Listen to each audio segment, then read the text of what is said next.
Coco would like some of my pumpkin muffin. Press F for no and yell for yes.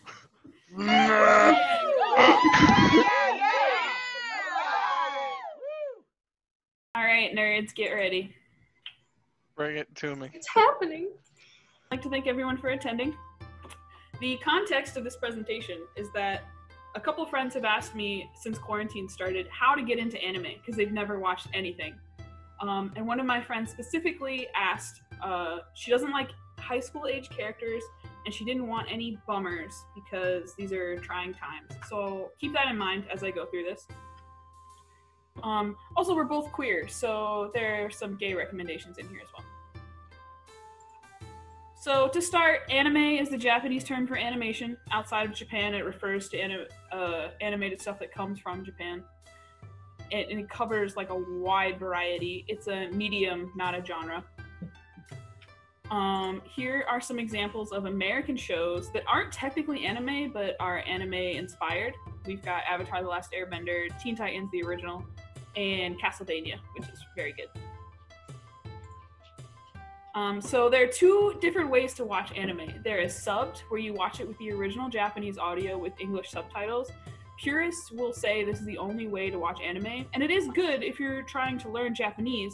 And also there's some there's some nuances you only get from watching the original, because the other option is dubbed, which is where you watch it with English voice actors. And I really watch both. I love watching dubbed if I'm doing anything else while I'm watching TV, if I'm doing dishes or doing a craft or something. And also there's a nostalgia factor because, for example, I fucking love the English voice actor for Inuyasha, because that's what I watched when I was like 13, alone in my bedroom at 3 a.m. on Adult Swim.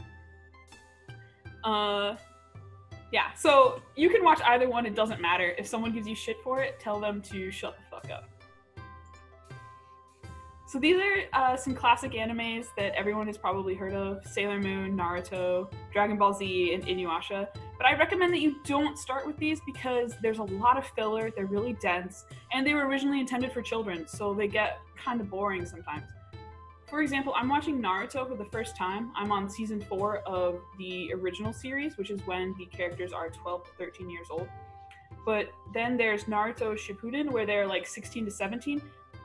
I looked this up on Wikipedia, and someone can tell me at the end if I'm wrong, but there are 21 seasons of Naruto Shippuden. I'm gonna watch them, but it's not for someone who's just getting into anime. And then in 2017, Boruto started, which is about Naruto's kid and the kids of all of his friends. So that is currently still being made. So don't start with these. They're good, but come back to them later. My first recommendation is any or all Studio Ghibli movies. They're amazing. They're anime. People who don't watch anime love these movies. Here are 4 of my favorites: Spirited Away, Howl's Moving Castle, Kiki's Delivery Service, and Porco Rosso. They're great. My next recommendation is kind of like a classic anime. In my opinion, it's the best anime that's ever been made, but I might be biased because it's my favorite anime. It's Cowboy Bebop. It's about a bounty hunter and his friends and them just having adventures in the future on a spaceship, and it's really great. It's 1 season, it's on Hulu, and it's really good. My next recommendation is what people are watching today. This is really current. It's My Hero Academia. And another thing with anime is that they'll have an English name, My Hero Academia, but they'll also have the original Japanese name, Boku no Hero Academia. So if you see MHA or BNHA, it's the same show. That's something to keep in mind. There are 4 seasons, 2 movies still being made. It's really good. It's on Netflix and Crunchyroll. And it's about, the main character is Deku, this little kid down here, and he lives in a world where everyone has a quirk, like a superhero power that they're born with, but he's born without one. And it's about him working really hard to overcome that and still become a hero. It's great. It's good shit. Here is a recommendation. Love is Hard for Otaku. It's about an adult woman, and she's trying to live her life hiding the fact that she's a huge nerd, but her coworker is a childhood friend of hers, and he knows what she's all about, and it's about the 2 of them falling in love. It's really cute, really short. Netflix. You should watch it. My next recommendation is probably the best example of a gay anime that I could think of.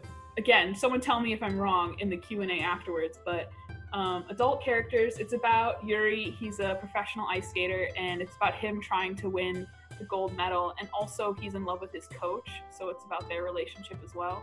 It's one season, and it's great. I really enjoy it. In conclusion, you should watch Studio Ghibli, Cowboy Bebop, My Hero Academia, Love is Hard for Otaku, Yuri on Ice, and just watch like a little bit of each of those and see how you feel and see if you like it. And if you still need more recommendations after that, hit me up. Jordan, you said that some of the animes were for children, and most cartoons are just for children. And I'm a grown-ass adult. Should I even be watching anime? Hell yeah.